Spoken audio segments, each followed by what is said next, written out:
Այժմ կարող ենք պատվիրել էլեկտրոմոբիլ Չինաստանից առանց 180 օր սպասելու։ Չինաստանում առկա են մեքենաներ, որոնք անցած տարի ձեռք են բերել արտահանման լիցենզիաները եւ հիմա նույնպես կարող են արտահանվել։ Մեքենաների քանակը շատ սահմանափակ է, առկա են հիմնականում BYD-ի որոշ մոդելներ, Zeekr 9X, Nissan-ներ, Deepal, Mazda եւ Toyota-ի որոշ մոդելներ։ Այսօր հունվարի 6-ի դրությամբ դեռ կարող ենք ամրագրել այդ մեքենաները։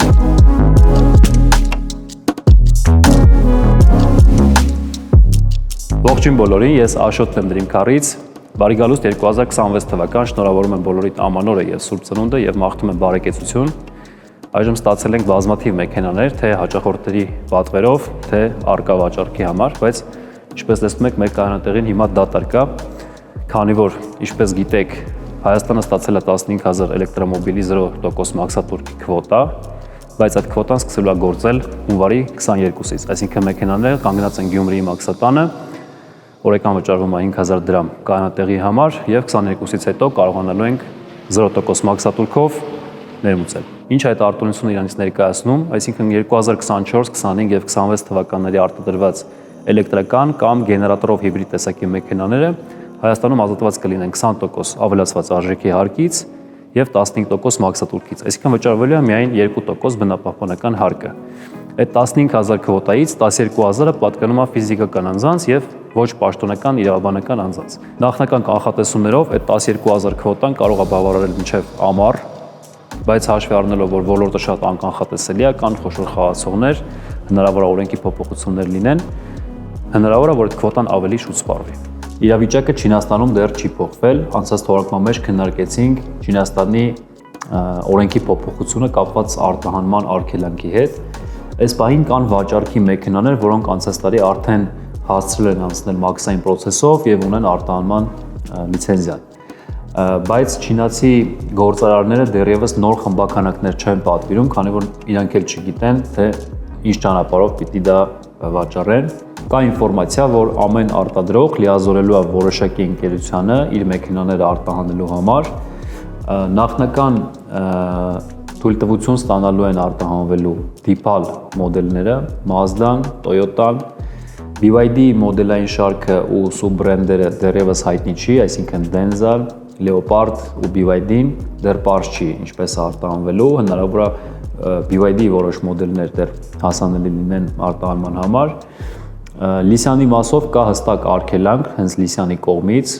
որը չի ցանկանում ոչ պաշտոնական ճանապարհով մեքենաները արտահանել, բայց հնարավոր է, որ 1-2 ամսվա ընթացքում ինչ-որ փոփոխություններ լինի այդտեղ։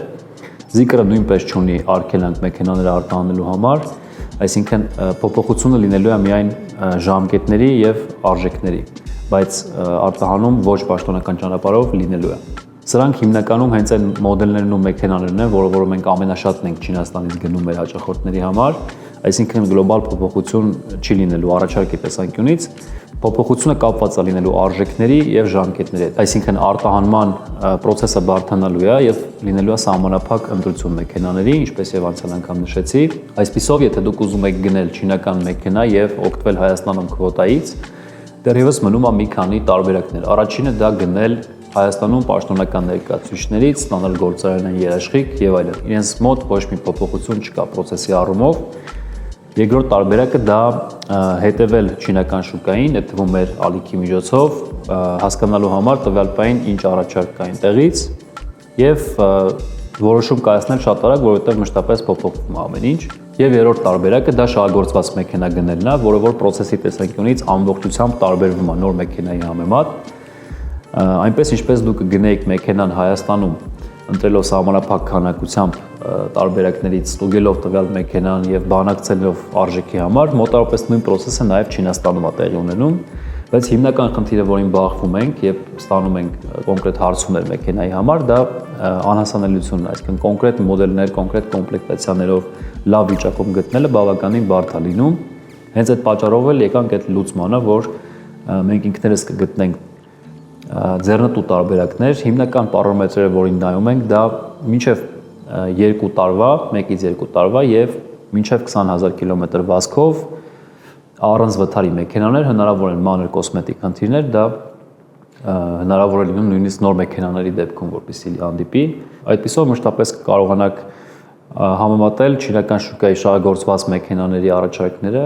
Հայաստանի շահագործված այդ թվում մեքենաների հետ եւ նորերի հետ։ Այսինքն ընտրությունը լինելու է պաշտոնական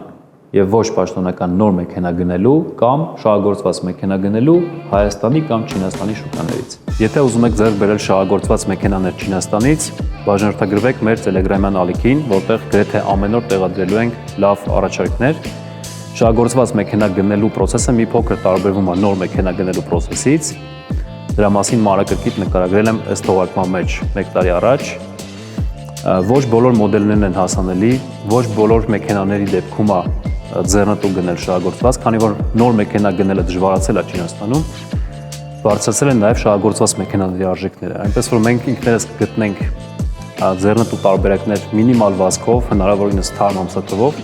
եւ կտեղադրենք Telegram-յան ալիքում։ Այս տարվա աննախադեպ քվոտան հնարավորություն է տալիս բազմաթիվ մարդկանց օգտվել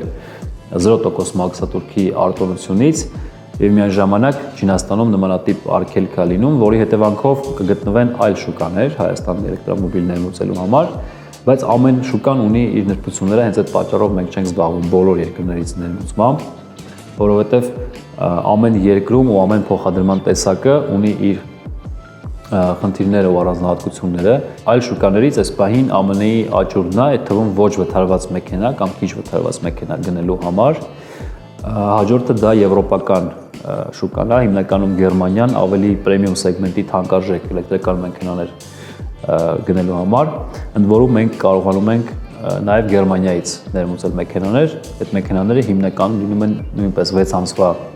կամ քիչ շահագործված մեքենաներ։ Երրորդ շուկան դա Դուբայի շուկան է, որտեղ առկա են այդ թվում չինական սահմանափակ քանակությամբ մոդելներ, կոնկրետ Դուբայի պահանջներով ներմուծված եւ մեր հարևան երկրներում, այսինքն նույն Վրաստանում կան առկա մեքենաներ ավելի բարձր արժեքներով, բայց եթե ամփոփենք, եթե դուք ուզում եք անցնել էլեկտրոմոբիլի եւ նախընտրում եք ավելի որակյալ մարդկոցով, ավելի տեխնոլոգիական եւ իր գնի մեջ ավելի շատ հագեցվածություն ունեցող մեքենա, չինական շուկան մնում է առաջատարը, այդ թվում արժեքի առումով, չնայած այդ նոր արգելանքներին, պարզապես չինական շուկայում լինելու են ժամանակավոր փոփոխություններ, որը որ պետք է ուղղակի հետևել, հասկանալու համար, որն է ճիշտ բան այնտեղից մեքենա գնելու համար։ Այս տարի մենք պլանավորում ենք նոր գործունեություն սկսել, որը շատ լավ կլերացնի մեր հիմիկվա մեքենաների ներմուծման ծառայությանը եւ փորձելու ենք շուկայում տարբերվել մրցակցային պայմաններով, նաև շատ օգտակար կլինենք այլ ներմուծողներին եւ կլուծենք մի խնդիր, որի հետ բախվում են հիմնականում բոլոր նոր մեքենա ներմուծողները։ Այդ ամեն ինչի մասին ավելի մանրամասն կներկայացնենք հաջորդ թողարկումներում։ Շատ շնորհակալություն, որ հետևում եք մեր ալիքին, անպայման բաժանորդագրվեք եւ սպասեք այլ ավելի հետաքրքիր վիդեոների։ Լավ եղեք։